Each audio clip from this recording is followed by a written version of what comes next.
No Hi. pressure. I know, right? I'm like, welcome to the Waxing Podcast. No pressure, right? Because this is a brand new platform. I've never used it before either. So, in some sense, we are both doing this together today. Perfect. That makes me feel better. I want to welcome on Faye Zandi from Zandi K. She is an esthetician, Zandi Land now. okay, Zandi Land now, LLC. Yep. She is an esthetician turned product developer, and I cannot wait to deep dive into your whole story. Yeah, and so just to step back, like I'm not an esthetician, I'm actually a cosmetologist. So I've actually done everything in my career from hair to skin to even nails for a while. So I have been in the industry for 25 years. So I've done it all. So you are a cosmetologist who has such a big umbrella because you can do just about anything in the industry, which Yeah. is amazing. Yeah, I love So that. I love the cosmetology license. tell me a little bit about how you started. I guess we can take it back to, Mhm. your beginning days. Yeah. So I actually really accidentally got into this industry. I had like kind of a tough upbringing and was on my own at 16 actually. And I kind of was like, okay, I need to like survive. So what can I do to make money? And I'm like, cosmetology. There was a school like right down the street from my house. And I was like, sure, let's do that. And so I went and got my cosmetology license at 16 actually.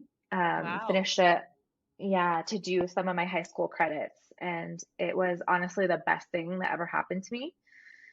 Um, so I got fully licensed when I was about 17, after school and everything, because I did the full cosmetology hours. And then I actually went into mall salons from there. Hmm. And so I definitely relate to like a lot of our waxers like stories when I hear them talk about EWC and like how much they learned through that about what they liked and didn't like too.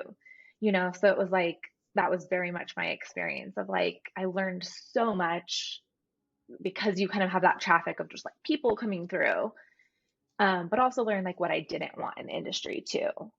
And so I actually worked in those How till long did you do that for? I was in those from, I want to say like 17 to like 21. Yeah, because I'm like, So if you're younger, chances are like you kind of stay with what you know. And so I can see your journey being a little bit longer in situations like that because you really are just trying to like soak up the industry yeah, and learn everything that you can. right. And I think also like with my background, I grew up a little bit, poorer and I didn't really see like nice salons, right? Growing up. That wasn't where I ever was taken or, I never saw that kind of thing. And so for me, it was like, good money, getting my hands on a lot of people. I did hair and waxing at the mall salons. And then I left that actually to go booth rent for a little bit in a salon that was one of my cousins. So my cousins had kind of been in cosmetology. And I was like, well, they make good money, so let's do that. So I went to do booth rent with them for a little while and um, did waxing and hair there too. And I just was like really unfulfilled by that environment because it was really small, right? There was Mhm. like two people that worked there, and it was just kind of, I really thrive off of that salon environment, where it's like busy and there's people around and, that kind of thing. And so it just wasn't a good fit for me. So I actually kind of moved on and I walked into an Aveda salon one day and they were like, hey, do you do nails? And I was just dropping off a resume. And they're like, hey, do you do nails? And I was like, yeah, I can. Yeah, you're like, And so, I'll do it. yeah, exactly. So they were like, can you start tonight? I'm like 21. So I'm like, sure, you know? Well, and So Aveda is actually, like such a like a luxe salon. So you're like, exactly. hell And so yeah. yeah, it was like, I just wanted my foot in the door. And so I did nails there for a while and then started doing hair in that salon. So, because they specialized. And so just was a hairstylist there. Um, And that's kind of how I got into more of like the Aveda world, into bigger salons. So, and I was actually in college at the time. So I was getting a finance degree, and I kind of in my head was like, I'm never going to work in a salon again. You Yeah, I know, was gonna like say, I'm so like going to was this to like get you through like college and like trying to work on like totally, that next step? You used your cosmetology money to do so? totally, yes. And Yeah. so, and I was also a really young single mom. So I had my first daughter when I was 19.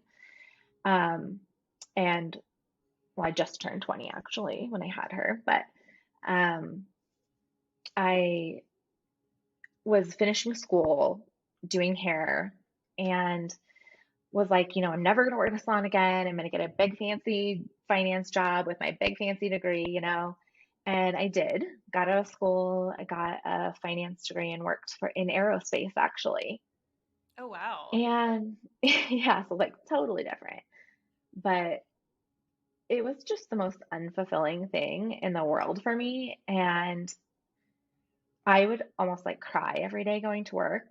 And don't get me wrong, I loved my coworkers, had great opportunities, loved learning those things, but it just didn't like fulfill my soul.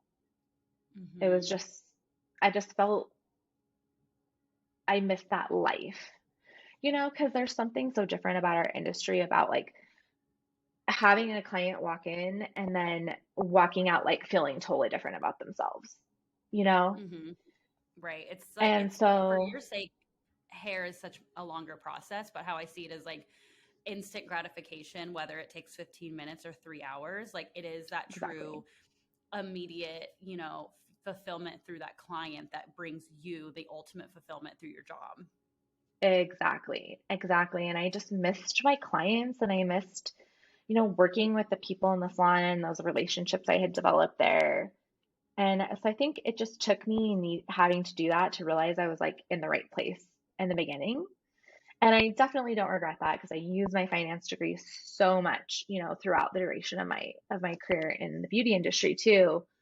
Um, but so I left aerospace, actually gave up like a huge sign-on bonus because I left earlier than my contract. But I was like, I don't even care. I can't drive to this cube like one more day. For sure. Yeah. And so I called a friend of mine that I had known from the salon and was just like, hey, do you want to like open a salon? And she was like, I yeah. love this. I love this because I'm like, okay, you go from mall to Yeah. cousin to completely abandoning the industry for a minute to like, hmm hey, let's open our own suite and completely build a clientele from scratch. Oh, and we weren't even like, let's open a suite. We were like, let's open like a full-blown salon. Oh my Like gosh. a I mean, full I love it. like full on like all employees, like everything. I don't even know what we were thinking. The suite would have been a good stepping stone. I feel like it's But a good thing we about going into things with partners is like if in like the process of like the oh my gosh, can we not do this? You have your person being like, no, we can do it. Like you almost have each other yeah. Yeah. like fuel the fire of success. For sure, we were a good combination of like my being very conservative and then her being like, no, we're doing it. So Yeah. that was really good. So we opened our first salon, and that's kind of how I got into ownership. But yes, I've been So in every aspect of the business. So going into, of course, now with your Zandi Land product, we of course now know that Mhm. you fell in love with the waxing side of things. So, a lot Yeah, of cosmetologists don't turn into waxers. Estheticians for sure. tend to do that, of course, because they think they want, facials, but then they do waxing. But it's really interesting to me. So whenever you opened your own salon, were you hmm at any, like, where was that transition of you going, I'm thinking I Yeah. want to stay on this side? So like I actually stayed on the hair side in our salons, because my business partner was an esthetician, and so we kind of wanted to specialize in terms of like our apprenticeship program. We had a great apprenticeship program. And so, but I personally have just like, I'm that person that will not give up my SD services. Like, I would go for months without getting my hair done. I will have, like roots and split ends, but like, I will not miss a waxing appointment ever, you Mhm. know? And so it's just one of those things that I always really gravitated towards that side of the business. I was always really more into those services in terms of like being a client too.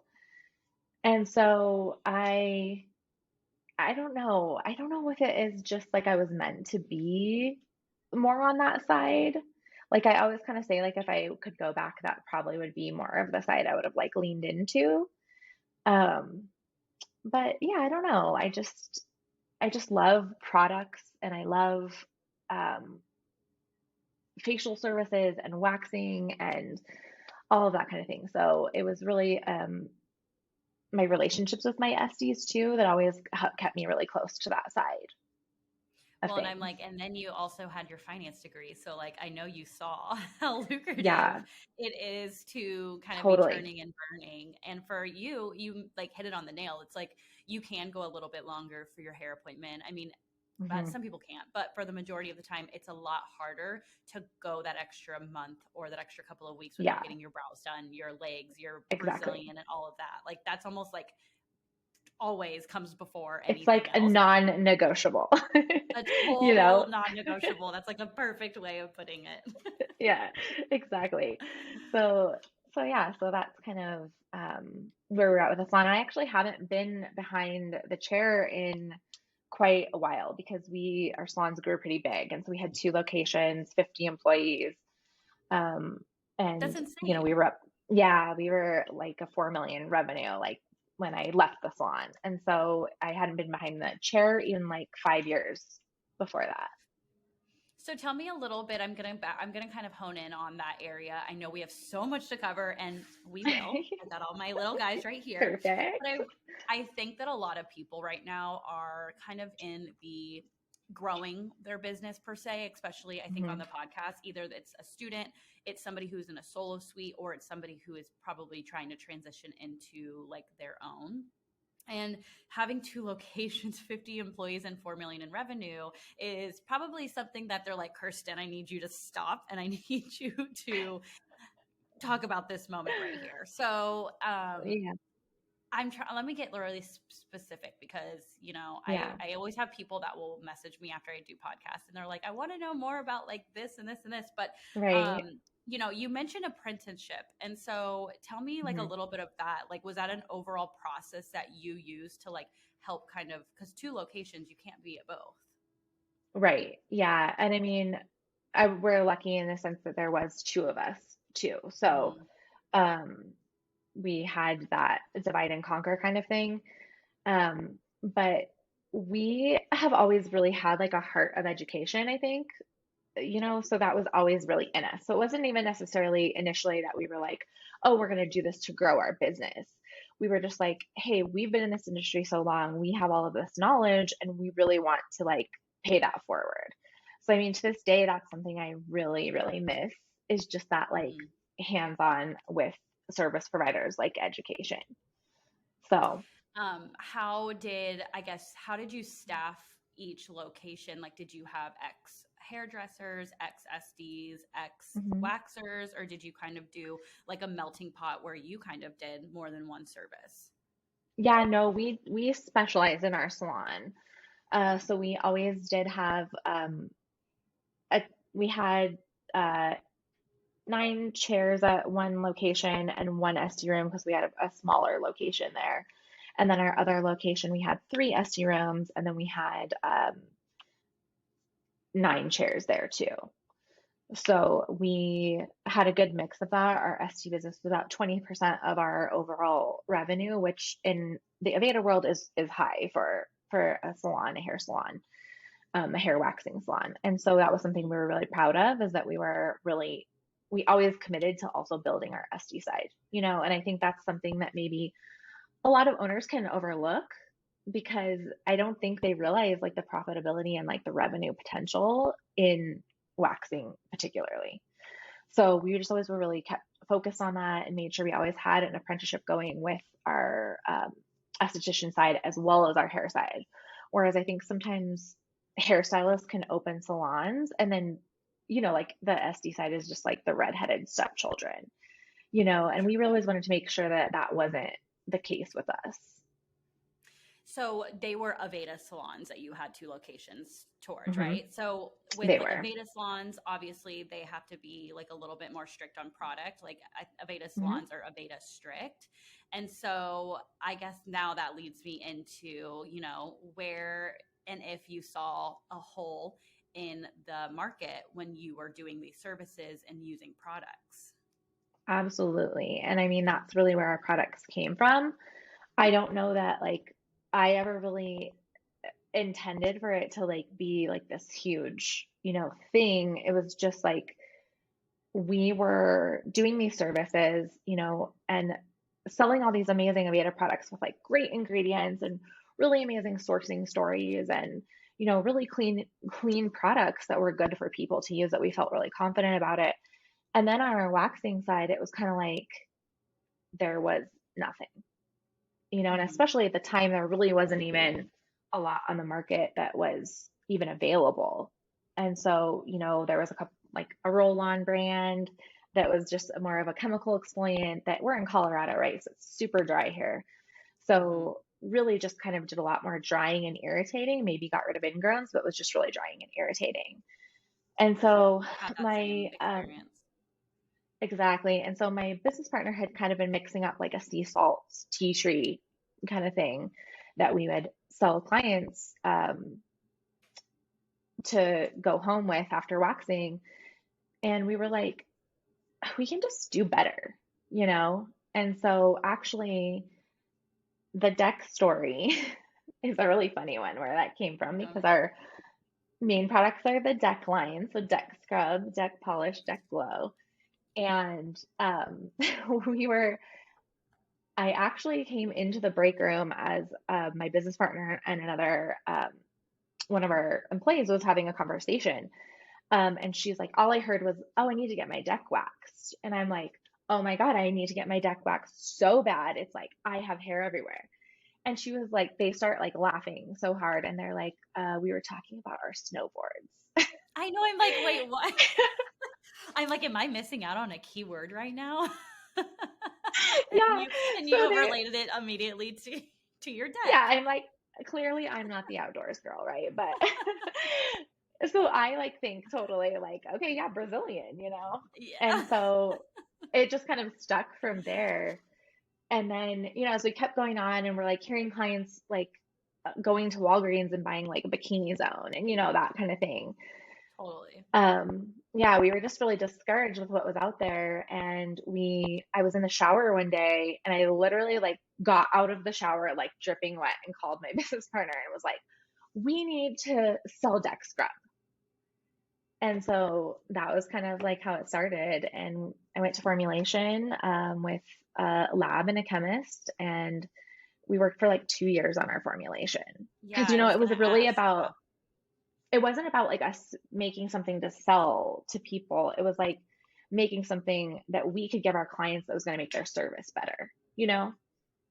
Totally. And And so, yeah, I was gonna say because like I know that there's such a big difference. I actually learned about this at a conference I went to, but private labeling is so much different than customizing totally. formulation. So Yeah. if you're a salon who wants to private label, that's Hmm. okay and that's fast. It can usually take anywhere between a couple weeks to like longest like 3 months. But if you're Right. customizing a formulation, you're looking at a 1 to 2 year time span because there's so much into it.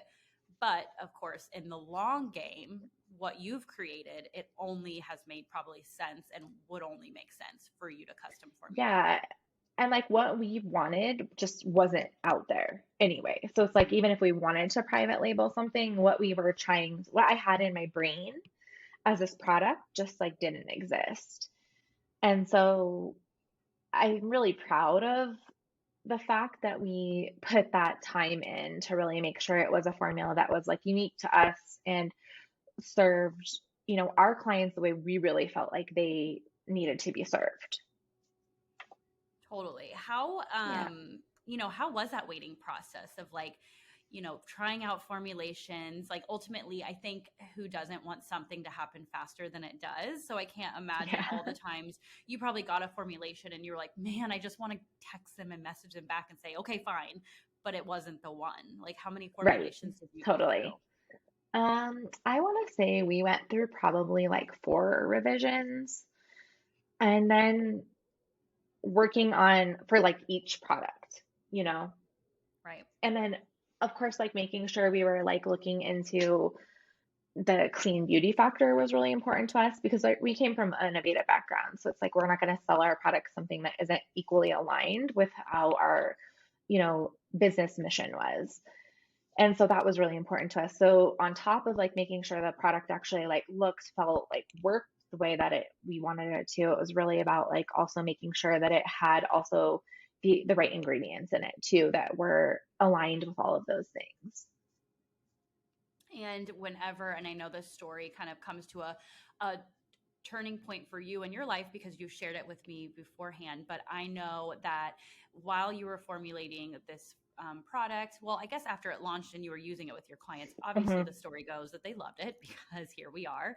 But I know that you at Yeah. that point were kind of, wearing so many hats at one time, and you were super Yeah. full time in your brick and mortars, and then you were also seeing estheticians showing interest in these products. And Yeah. so you kind of found yourself at like a fork, correct? Hmm. Yeah, I think I probably like tried to juggle both for too long, you know? And I it came to be like a point where, not only had we been selling really successfully in our salons, we had branched out to like other Aveda salons that had heard about us. And then we're in like almost like 1,000 locations that we were kind of like, oh, this is like a real thing, you know? Yeah, definitely And a real so, thing. yeah. And so at that point, actually, I think the universe, so my dad got really sick actually at that point. With found out he had stage 4 cancer, like really like totally not gonna try not to cry, but and I think that my dad was alone and so it was like me to take care of him and I was like I can't do it. I can't do it. And so I actually It's a took a lot. leave of absence from the salon to take care of my dad full time and work on the products company. And so I think that it was the universe's way of showing me something that I needed to do. And also how much I really like had so much passion for these products.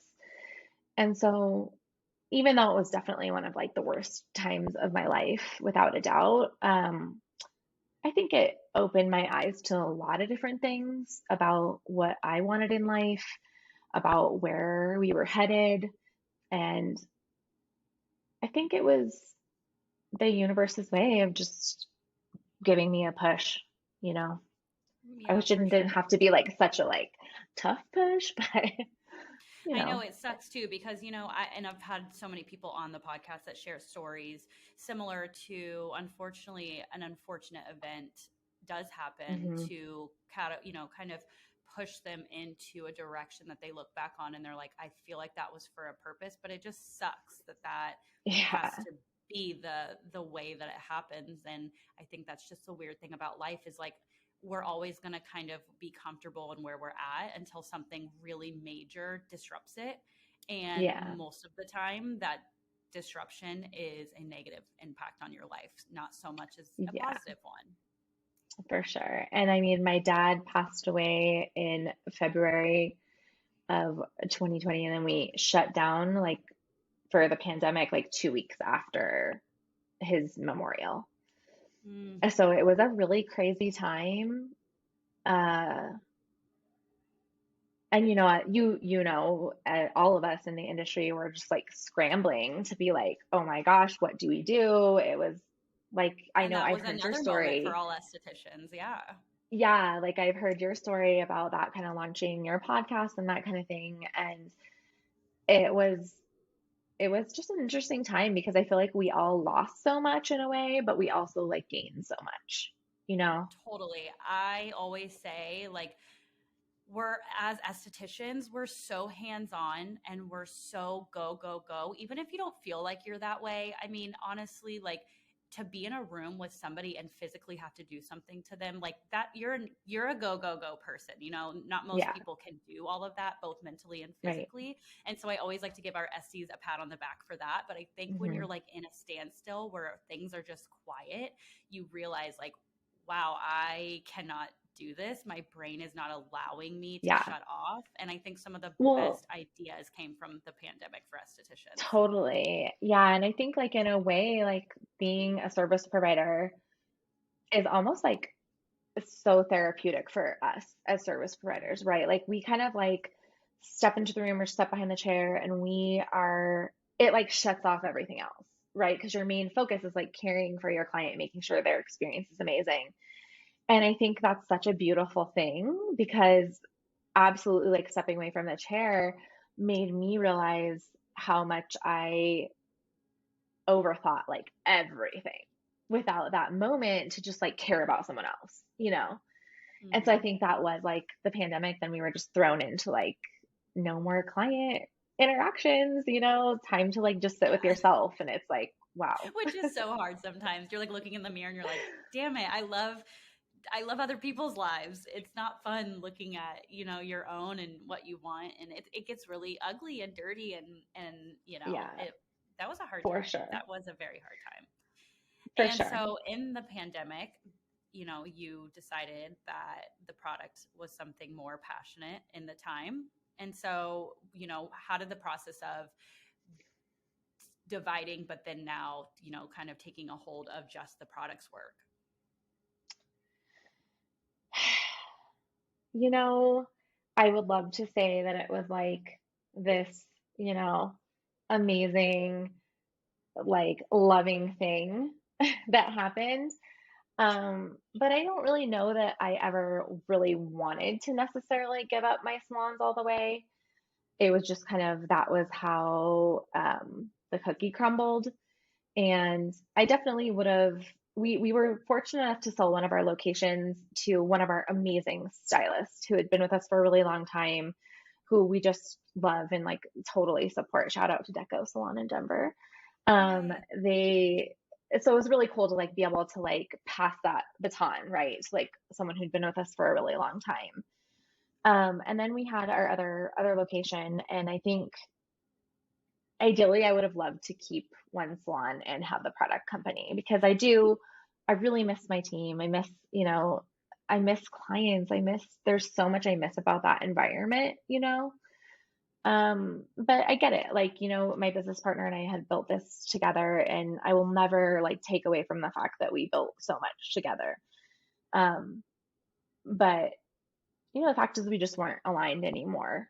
Like, right. And it wasn't good for either one of us to be in that position. And so I had just worked so hard on the products and really been so invested that there was just no way I could like, you know, turn that over and just not be a part of that anymore. And so after I like, worked like till the middle of the night with these formulas and,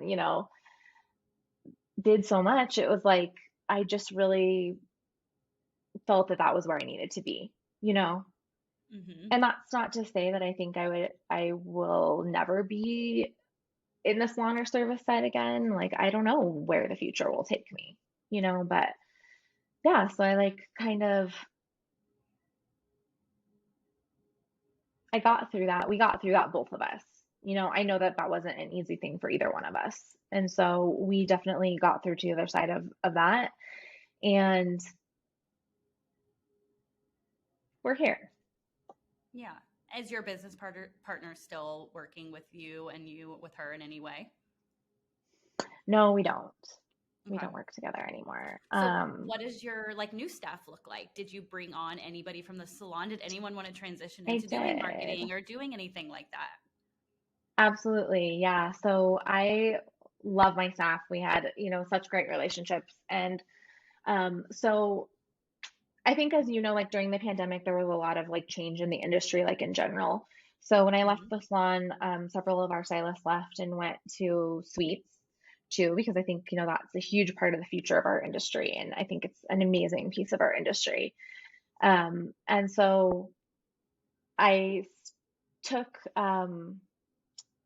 I had a kind of a person who I've worked with in the salon for such a long time. I mean, we worked together since I opened the salon. Mhm. And he's just fabulous and amazing and my right hand man. And so he came with me. And then one of our managers who was managing one of our locations also came with me. And then we kind of work still with a ton of people that we used to work with. So my old GM works on our photo shoots with us. A couple of our waxers, like we do stuff in their suites all the time, and we're really lucky that we still have those close relationships. So I'm really lucky that I get to like be a part of that industry, and that service side through them. For sure. And it's like a little family, and I think that they probably Yeah. love to talk about the product. So, with that being said, I want to, so the deck line was your first line, correct? Yep. Yep. Were So these two your first formulations? so our deck scrub original was our very first formulation, and then our deck polish original were our very first formulations. And so they are kind of like our hero products. It's like we call it like our OG scrub because it really is our OG scrub. And that's what we launched with. Yes. And who are these intended for in terms of clients? Like why were these made? Who were these made for? And Yeah. yeah.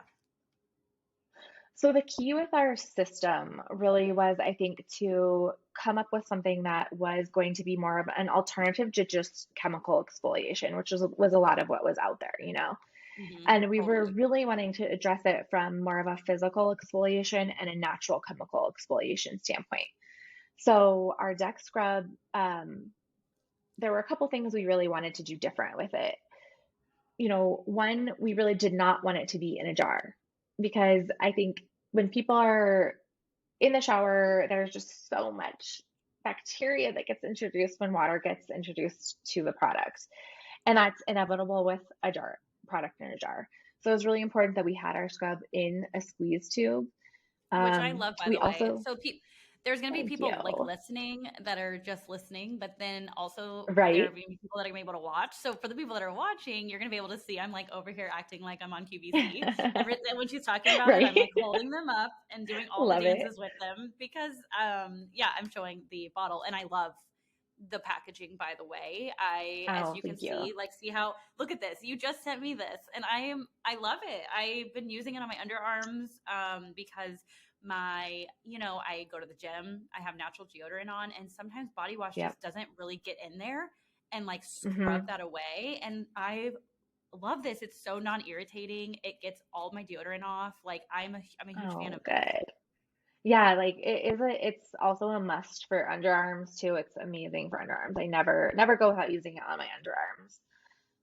And we also have a couple of ingredients in it that make it really good for underarms too, because on top of the squeeze tube thing, one of our other really main requirements is that we wanted to make sure it just didn't slip off of your skin when you're in the shower. Because I think a lot of scrubs, it's like you put them on and they're gone before you can even actually get the benefit of using them. So we're like, no, Yes, this is going totally. to be like a paste that really sticks onto the skin while you're using it in the shower. And so we actually have our shea butter and vitamin E is our base, but we also have a couple of different kinds of clays in it that really help to take toxins like right out of the skin. So it really helps to draw those toxins out of skin. So when you're using it like under your underarms, it is definitely going to make your natural deodorant even more effective. And so that was one of Mhm. the things that was really important for us. It's going to kind of draw out all of that gunk too, on top of like doing that really good job exfoliating. And putting this on right now dry. Of course, I'm in the shower as I've done it before, but honestly, like can feel the exfoliation because of the and it's pumice and bamboo stem, but also because you Yep. said that shea butter, I'm also hydrated. Like I can Yep. feel Exactly. within the exfoliation, like it feels very like tacky in a good way, which Hmm. means that I'm getting that exfoliation that I absolutely love. Yeah, Yeah, you we can wanted to see make like sure it didn't have kind of that oil base that just was going to slide off of the skin. yeah, for sure. And So I I'm can glad we notice love that. I like love that explanation of that because I'm seeing it like in true time. So yeah, I'm a big fan of this one. Yeah, And and dry I'm getting exfoliation with I'm it the is sensitive one. amazing when you're looking for that deeper Yeah. exfoliation too. So love a good dry exfoliation with it too. Yeah. And honestly, like I'm sitting here and I'm just like wiping the little like exfoliants away. And like I obviously will, wash this off, but it's not like so grainy where it's like getting in between all my fingers. Like it's a good mixture. Like I'm wiping it and now I Oh, feel fine. Yeah. thank you. I'm like seventh round of formulating, and it was like finally we got it there. But our sensitive So, does have actually a little bit less of the physical exfoliant than our original does. So, uh-huh. if you're looking for like a little bit lighter of an exfoliation, a physical exfoliation, you'll find that with both our sensitive and our pure formulas. Sorry to interrupt. Amazing. And then when no, you're fine. My like I have my phone on do not disturb and then like except for my like close friends. And of course, that's who calls. So it's fine. You can hear me now, right? Yes, I can totally. Okay. And then of course you have the lotion that comes with the Mhm. deck scrub. So of course intended for aftercare after the shower use. So, how is this formulation process? Really making sure you can use this on areas like the bikini and all of that. Exactly. So our deck polish was really meant for a replacement for those people who are going home and using Bikini Zone, and we really wanted to formulate that so that was also going to hydrate really well as help with the bacteria that causes ingrowns, also help with inflammation. So our deck polish is amazing for right after a wax, post wax. We have it in back bar size.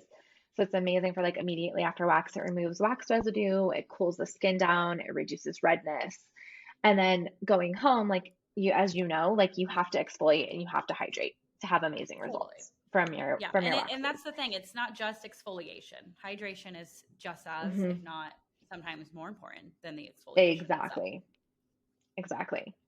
Yeah, we have a really And good I can blog actually launching soon too that is all about wintertime exfoliation and hydration.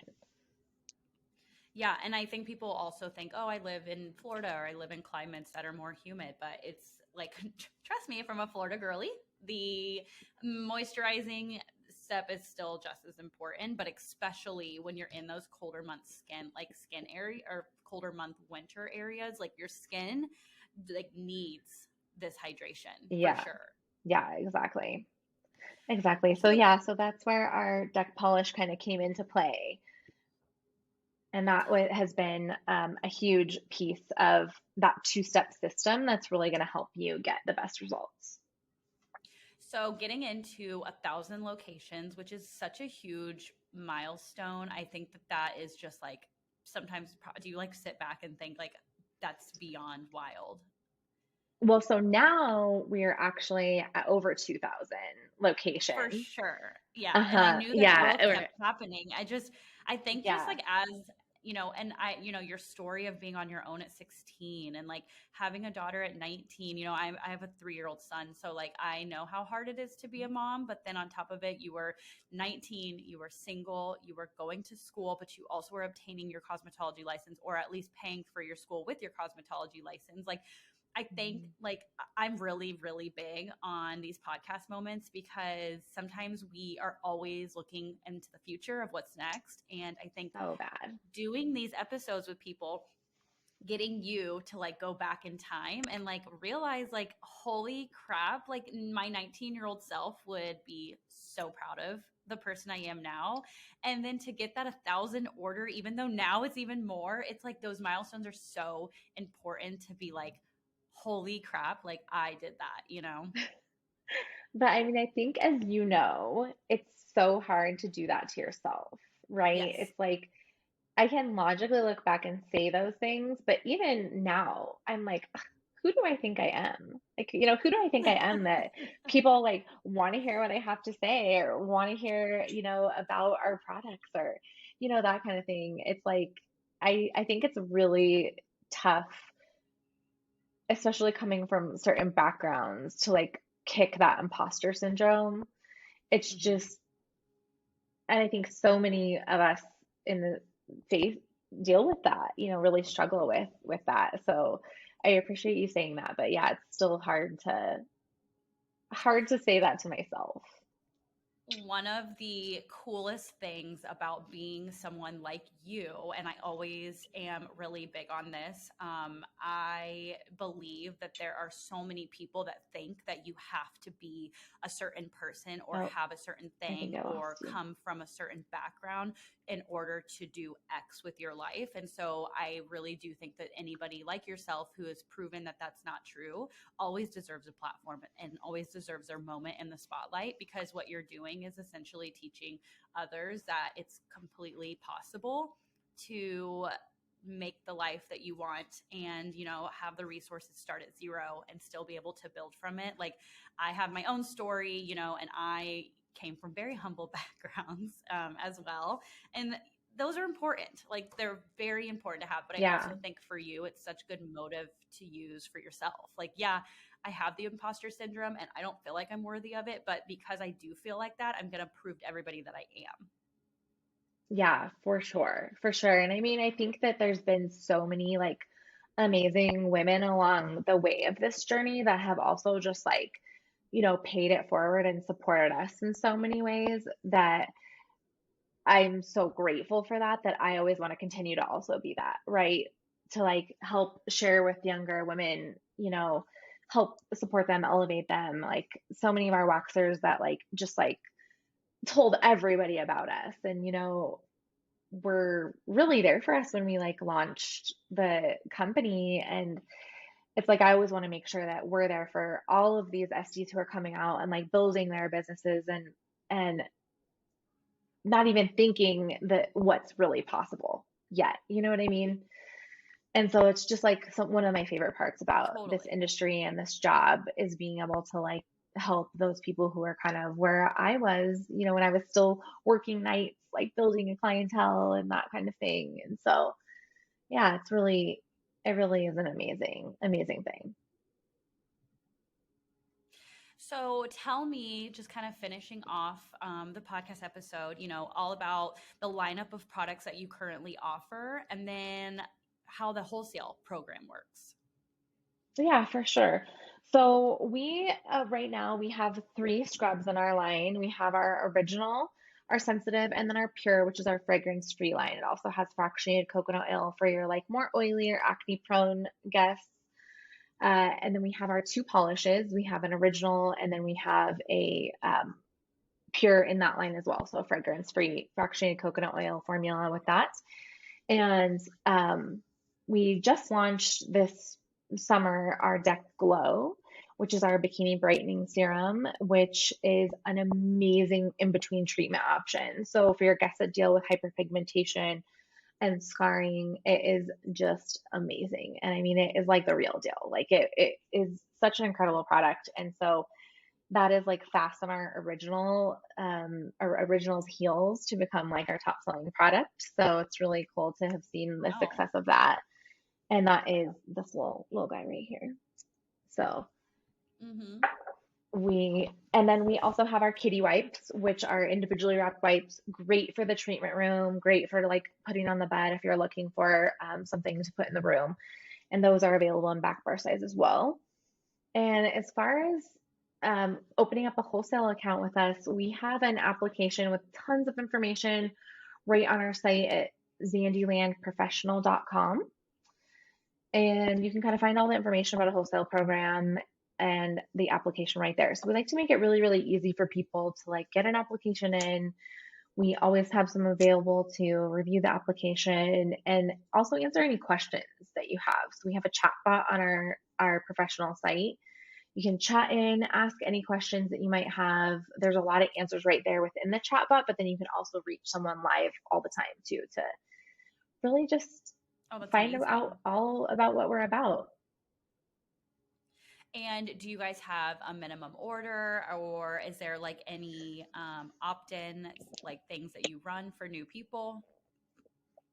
So we don't have a minimum order. We all our most of our products are our retail products are sold in multiples of six. So if you are purchasing, then it's just our minimum purchase would be one of the multiples. Our back bar products are all in singles, so we like to make it really easy for people to start out. And when they're opening a suite, we've got some bundles on our site too that are really amazing for starting out. We have our Curious Kitten, which is kind of just a bundle for people just kind of like starting out and really wanting to see what it's all about, or maybe haven't retailed a ton before. That's just our original hero products. And then we have our Pretty Kitty bundle, which includes all of our full size products. And then we have our Fat Cat, which is for like maybe multi provider locations. And it includes all of our full size, all of our travel size, as well as all of the back bar products. So that if you're looking to just like fully stock, that's going to just get you right there. So yeah, so we like to make it pretty easy for people to get on and get what they need and also kind of know what they need. Yeah, well, that's so amazing. Like I said, I have been using the deck scrub in the shower probably twice a day, honestly, because I have to at least remove, like I said, like my deodorant's like a big factor of why this one's been so successful for me. But of course, I use it on different areas as well. It's such a great exfoliator. I always Right. just speak on like what I love about a certain product if it does a certain thing. So For that's why I keep sure. going back to underarms. But For thank you sure. so much, Yeah, Faye, and we for love it coming for the on. underarms. Yeah, Yeah. thank you for having me. Yeah, I'm like, I was so nervous about this, but you definitely make it so comfortable, and it was amazing talking to you. Now, if you could give any like last words to Estes, I mean, you've done so many motivational like little nuggets throughout, but if there's anything that you can tell an Esty, maybe they're working for somebody and wanting to start their own place, like, and they're looking for a product line to carry. Yeah, any Yeah. motivational things that you can give them from your incredible journey through the industry? Oh, thank you. I would just say that just do it.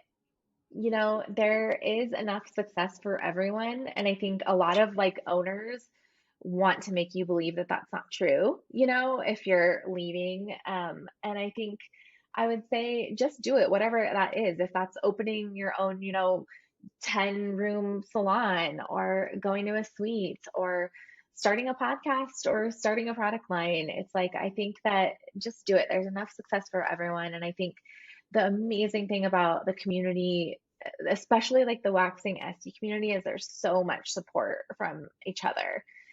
And so I definitely think that it's like follow those dreams that you have. There it's all possible.